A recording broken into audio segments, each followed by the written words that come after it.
Hey, everybody. Welcome to another episode of the Ramblings of Designer podcast. This is a weekly podcast where we talk about the latest in graphic design news from around the web. My name is Adam. I'm a designer from the San Francisco Bay Area. I specialize in visual UI design with a little bit of illustration. I like to give companies character.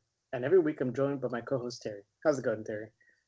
Hey, thanks a lot. Yeah, as Adam said, my name is Terry. I'm a UX UI designer in the Bay Area. I help bridge the gap between products and their end users. And FYI, I'm fighting a cold, so I apologize. Yeah, you sound a little rough.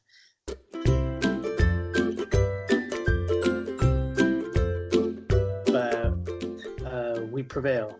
So every week we like to start with how our week was last week. So Terry, how was your week?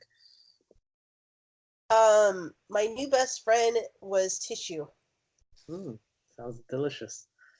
Yes, it was cold city. Coughing cold city. So that should probably tell you something. But other than that, that's all I did. How was your week? I hope it was better than mine. Also not as not much happened, right? I guess whenever I get thrown off my schedule a little bit, I don't know what to do with myself, and then I end up doing nothing. And this was pretty much one of those weeks. But I was trying to do some sort of research, and so this week I was trying to learn what I could about micro front ends.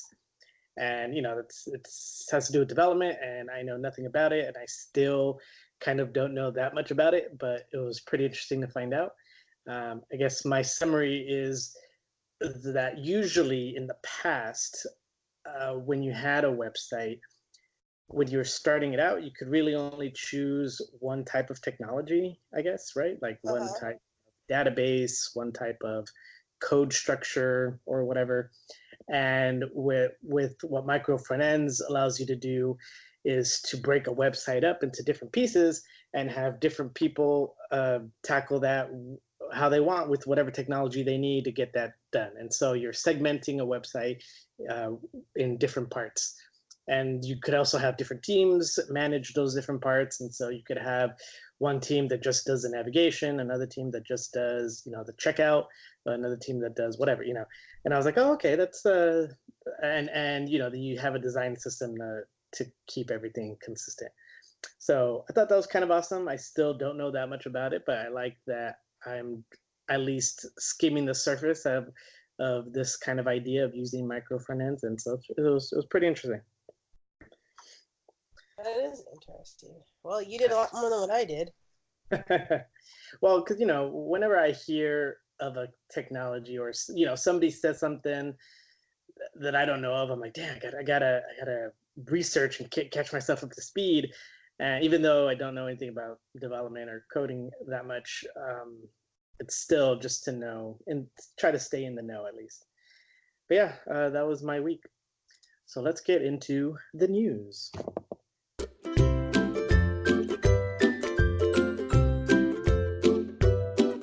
Terry, what articles you had to start us off with this week?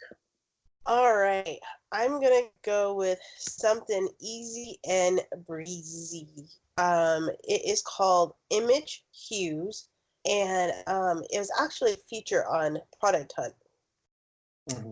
And all it is, it's just these images of different pictures, and they actually have of the hues, and they're just random, beautiful pictures. And when you go to the website, they have all these like interesting pictures from like stairways to cars to people to cakes to cities to mountains to children to horses, people on bridges to hearts, cars, and basically if you like the picture, they have 4 colors that is collected from the image.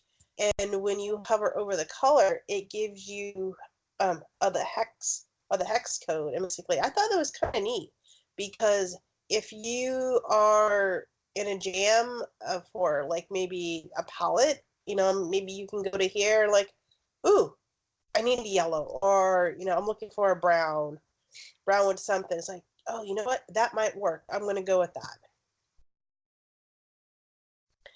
So it's really interesting, and you keep on scrolling, and there's just like a lot more pictures, and you can save your of your favorite ones. They have hearts, and when you go onto favorites, those will pop up, right? So like, it's not like you have to like sign in or anything like that. It's just from there, you save it, and then you hit favorites, and your favorites are right there. So I thought that was kind of neat. So what did you think? Yeah, I really love whenever, or I definitely love the site like this. Definitely love the ability of using a photograph to pick the colors from, and so I definitely think it's pretty awesome. For me, I like to use just the Adobe Color one because it gives you, I guess, one more color. But even then, the idea of extracting colors from images is always the best idea, right? These images are already kind of balanced, and they're already kind of they have like this overall hue kind of shift that so the photograph is already matches all the colors in the photo kind of already match with one another because they've already been kind of post-processed that way. And so you can pick any color in that photo and it'll automatically look great with any other color you pick on that photo. And so I always use that technique myself. I also like to just grab a photo and then bring it into Photoshop, and you can either use like I think you could just use pixelate, or you can use like mosaic, and then it'll break up the photo into just big swatches of colors, and you could just pick from there. Like now you have 100 colors. If you have like there's sometimes where like you need to do a chart or a table or something where you need more than your basic color palette. Like you need to expand it, and so that's one of my great ways to do that. I definitely love that, and I always try to find a photo that kind of fits the theme of what I'm looking for. So if it's like an outdoorsy, nice summer day that's bright, vivid colors, any color from there would be like a great swash of yellows and greens and blues. And so yeah, so having a site like this where you get to pick a bunch of random beautiful colors and you know that they're gonna all work, that's great. Yeah, and if you read his about page, I don't want to get everything away, but this idea what he did and took Ruth over in the span of 48 hours. Mm. He actually designed it and developed it. So that's all I'm gonna say. But definitely read the about page. I think it's pretty funny. See, I love that we can live in a time where it's like, oh man, I just had this idea, I that didn't exist, so I kind of just got on my computer and made it myself. It's like, whoa, that's awesome, and now it's a site that a bunch of people can use. Yeah, absolutely. It's pretty cool. So that's what I had. Like I said, it's a nice little site, and if you want to get ideas for apps too, because there's like a lot of like random pictures and stuff. It's kind of cool. I was like, oh well, I can do something on that or this or whatnot, right? So, anyways, that's what I have. So, Adam, what do you have for us? Yeah, my article comes from InDesignSecrets.com, and it's called macOS Catalina is the end of the road for InDesign CS6. And basically, what it says is that with this latest update of Catalina for the Mac OS, it's no longer going to support 16-bit applications. And so, pretty much what that means is if you have an old school CS6, um, the CX6 Master Suite from Adobe, and you have any of those programs or that and before anything that's 16-bit, they're not going to run on your machine anymore. So there are a few programs, I believe Photoshop and Illustrator did have a 64-bit version, and so it'll still kind of work. And I think InDesign. No, not in design. But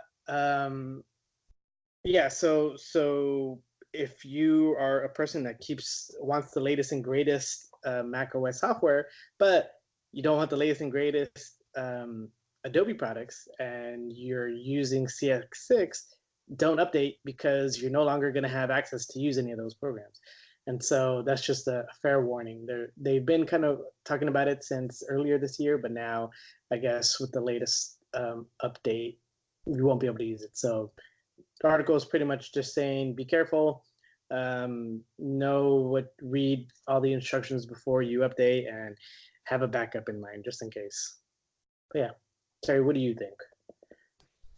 Wow, well, I don't have to worry about it because I'm not in that situation, but I'm glad they've warned. I wonder if they're going to send out emails to all the Adobe subscribers. So far, I didn't get an email about this, but I think they should, warn people.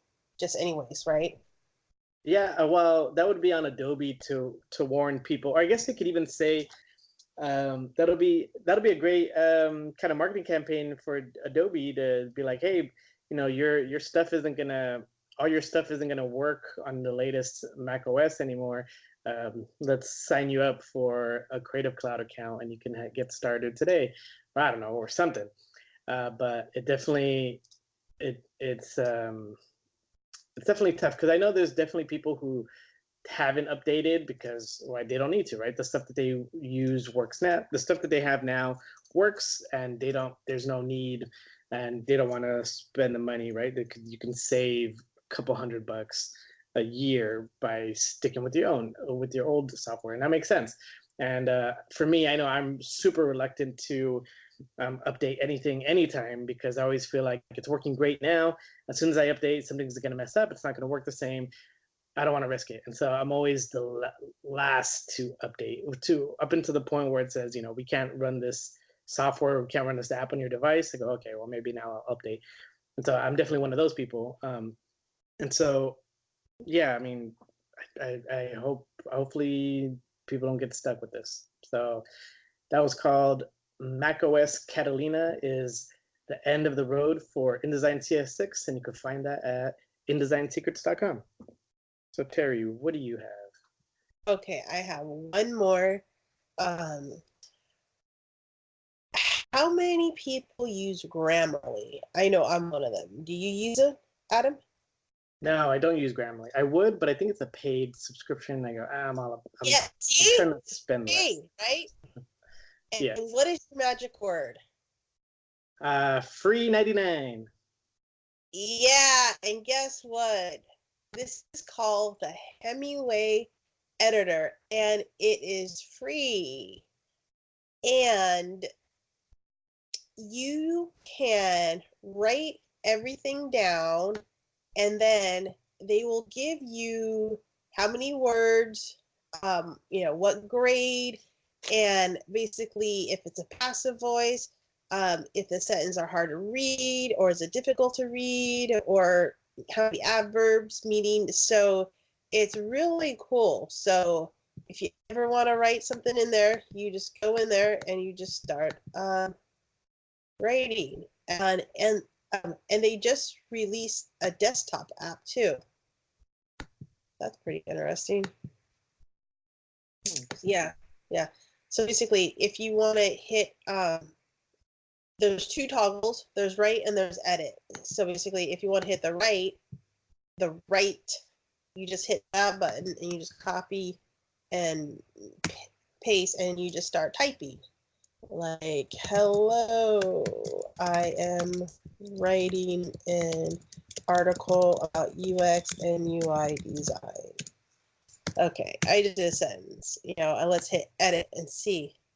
Oh, okay. It says adverbs. Well done. Use of passive voice. Nice work. Phrases might have similar articles.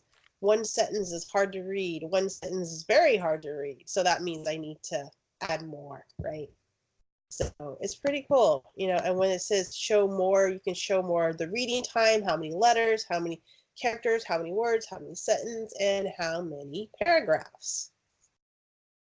So I thought this was another free version if you need help on your writing. So Adam, what do you think? I think it's awesome. For me, I wanted to use Grammarly, but I didn't want to pay for it, right? And so they don't have like I think they do have some sort of free option. I remember they have an option where you have the ability to put Grammarly on your phone, and so you can, as you're typing text, it'll adjust it for you. And so I think I tried downloading that, but it didn't. I forgot what happened, but it didn't work out. And so to have a free option, I love that. And I know I definitely need to work on my writing a lot. And I love the way that it kind of it'll grade your work as well. So it'll tell you at what type of level you're writing at. So I think that's awesome. Uh, although I don't know if that's good or bad. I feel like I would want to write in a way that is clear to as many people as possible, but also sound sound like I'm writing at like a college level or whatever. And so that'll be an interesting challenge to try to figure out. So maybe that'll mess me up more. I don't know, but it does break down like your usage. Like if you're using a passive voice, if you're using it says simpler alternatives, what type of adverbs, and so it does break up kind of your speech all in once. And so it's going to be something that I'm gonna most likely use a lot, and just to make sure that I'm just writing better. And so it sounds awesome. Yeah, I thought so. I mean, I thought this was another alternative besides using Grammarly and stuff. So now I have two things I can play with. See what this one says versus what Grammarly says, and hey, more tools for writing. It cannot hurt, right? Because I know I need to improve. Yeah, that's awesome. That's interesting because you have Grammarly, and so it would be interesting to see, like you write one way in the Hemingway app, and then you toss it into Grammarly, and it's like saying it's completely different. You're like, whoa, what's like they're fighting with one another to see which has better, uh, which has better writing structure or whatever. That'd be kind of interesting to test out. Yeah, I think so too. But I mean, no matter what field you're in, you're doctor, dentist, nurse, chiropractor, UI, UX, project manager, one thing we all have in common is writing. How do we communicate to our colleagues or to our clients?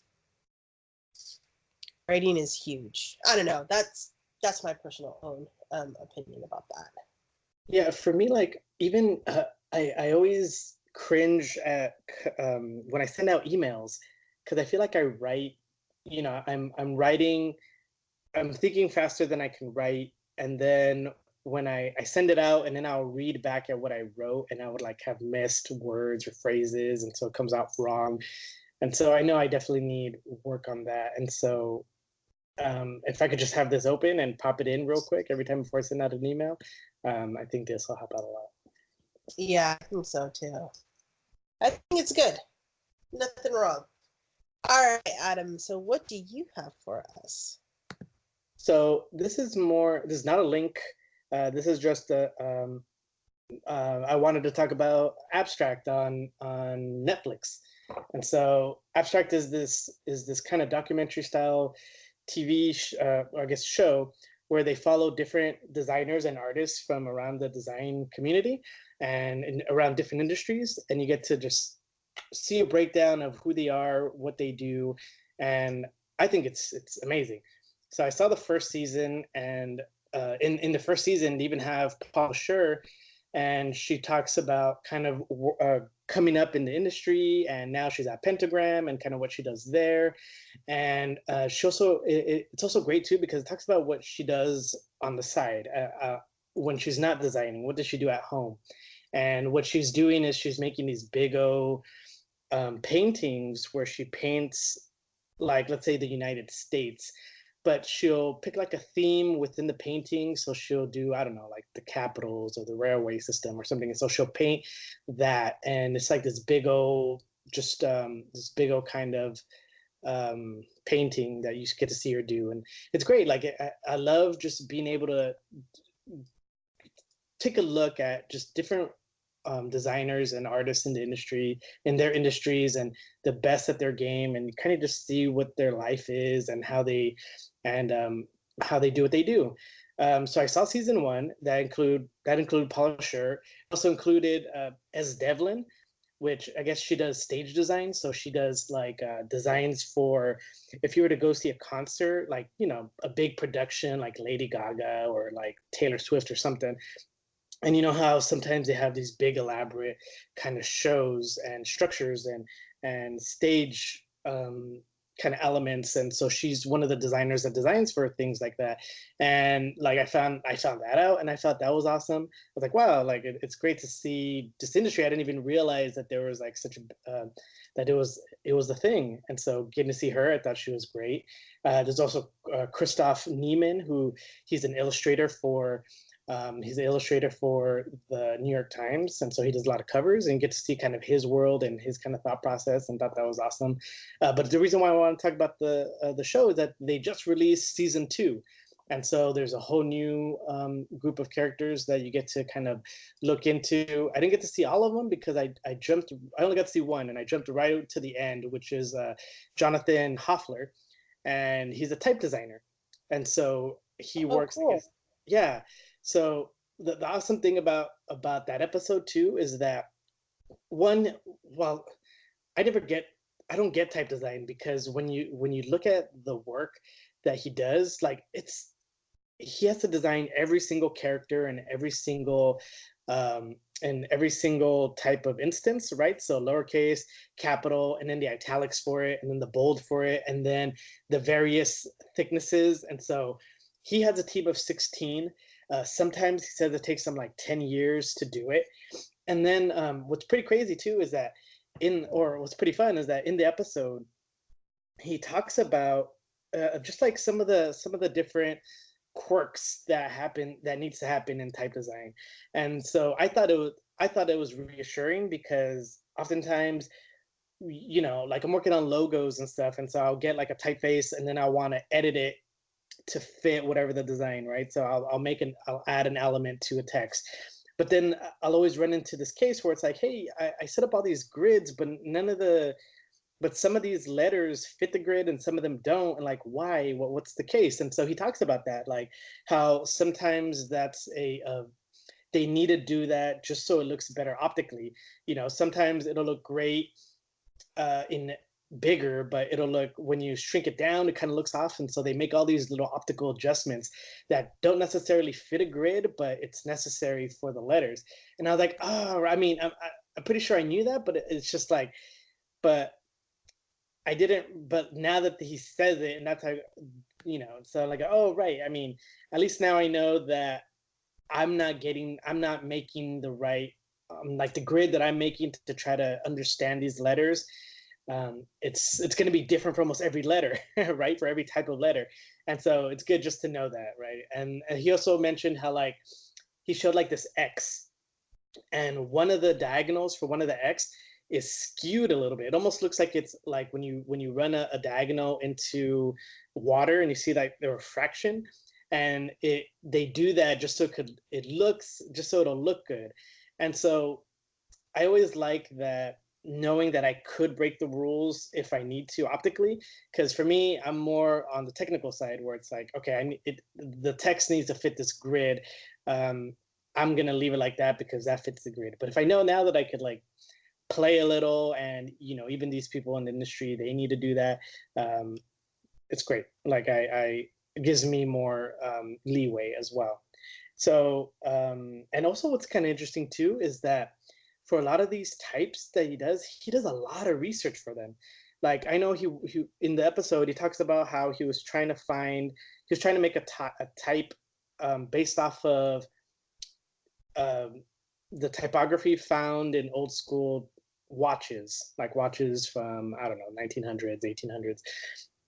And so you see him like going to a place that sells watches, and getting like a few watches, and then in his office he has like a telescope where he's putting each of the faces in, looking through them, and he has all these pictures of different watches, and he's kind of hunting because he's also looking for those rules too, because he was like, oh man, like I see this 4 and it's like this, but or like one of the things he was looking at is an O.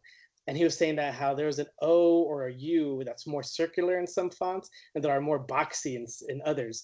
And so he was trying to like almost like he was trying to justify having to make it square or rectangular, and he was searching for the proof. And so he was like, oh, there it is, like here's the version that it has it. And I'm exactly the same way, where it's like I need to make sure that it exists out there before I feel like I can justify me making some of these design rules, these design choices. And he does that to the extreme. And so you just see a bunch of cases of him, looking through maps at the library, looking through watches, looking at all these different things. And so it's crazy how much research goes into it. It's also crazy how he's able to like find the time to do all that, because I feel like he's constantly out there just researching and researching and researching. And I was like, how do you make money as a type designer? I don't know. I guess that's why the types, the licenses are so much. I don't know. But I thought it was super interesting. I definitely recommend everyone check it out. And I still have to watch the rest of the season. Terry, have you been watching it, or what do you think? No, it sounds very interesting. And number two, I don't have Netflix, so it's kind of hard when you don't have Netflix, but that's okay because I can hear it from you of the names you to look up, and maybe they might have some kind of trailers or maybe something on YouTube about it and stuff. So I think it's definitely. I mean, for me, I definitely want to hear more about it and see how Hollywood, or I guess Netflix now, will look at design or art just in general and just the processes, and see how other artists slash designers or performing artists do their craft, because we can definitely learn from each other and see how they work it or how they don't work it, or see what kind of stumbling blocks they have gone through.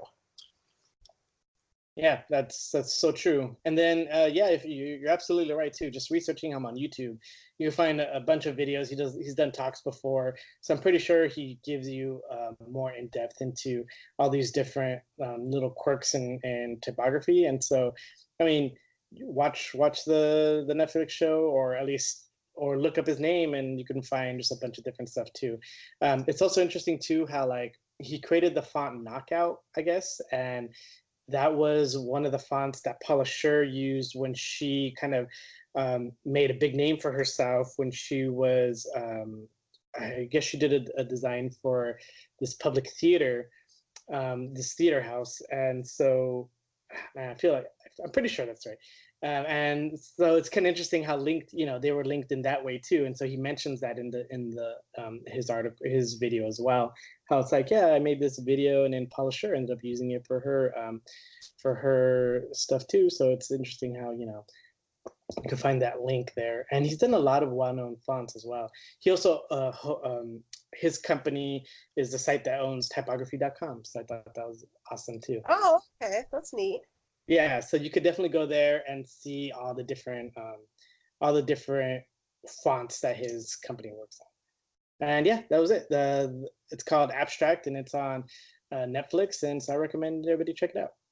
And Yeah. so that's all I got. Would it be possible to actually put the names that you talk about in the show notes? Sure. Yeah, I'll talk about Paula Scher, Jonathan Hoefler. See what other ones I could put in there. Oh, as Devlin. Yeah, yeah. So maybe the people that don't have Netflix, that they can definitely look it on YouTube and see what, if it's worth. I mean, maybe I might pay for Netflix. I don't know, but we'll see. Yeah. It's kind of Well, expensive. also too, just to find them on Instagram and start following them there. That's true too. Instagram. That's a great point. All right. So Terry, what do you got? That's it for me. Yeah, that's also it for me too. So then, Terry, where can we find you on the internet this week? Well, before I go there, don't forget we are hosting Alastair's workshop. Yes. That's on October 30th in Palo Alto. We still have some seats left, not very many, but we have some seat left. So come, because there's going to be a little surprise for everybody. I'm not going to tell, and Adam doesn't even know about it too. A surprise to me. Yes, everybody's going to get it. If you're there, you're going to get it. So, yes, that's all I'm going to say. This will help you in your career for sure. All right, that's only the little tip. Wow. All right. Well, that's awesome. So if they wanted to reach out for more information about this event, how can we contact you, Terry? Yeah, you can contact me through Twitter. It's my handle name is FLAXENINK, Flaxink. And then on Insta, it's flaxenink.designs. And Adam is probably gonna put the sign up sheet link in the show notes there as well, so you can still sign up. Yep. Yep. It'll be up there. All right, so Adam, so where can they find you at? You can find me on Twitter, Adan Cepeda, that's AdanZepeda, or you can find me on Instagram at adanz.designs. And also, like us on Facebook. I've been putting a lot more content on there. I've been putting updates also as well up there. For example, how this episode is going to come out later than our usual ones. So if you need more information about the show, about us, that'll be the main place where I'll put everything about all things ramblings of a designer. And so yeah, get your updates there. And that's it. So we'll see you all next week. Same maybe time, definitely same maybe channel. Yeah, sorry, this week was my bad because I got sick. So self-care, people, take care of yourself. Well, actually, I couldn't do our regular time for me because I wasn't feeling that well as well. It was just this week. This week is super off, and so hey, we try to do it at least once a week, and we'll let you know if we don't. But you should get it always by Friday the latest, end of day, 12 a.m. Pacific time. You'll get it at least then. Yeah. All right. Next week Right. we'll be back to our normal channel, hopefully. Yep. All right. Okay. Have a good day. Aloha. Bye.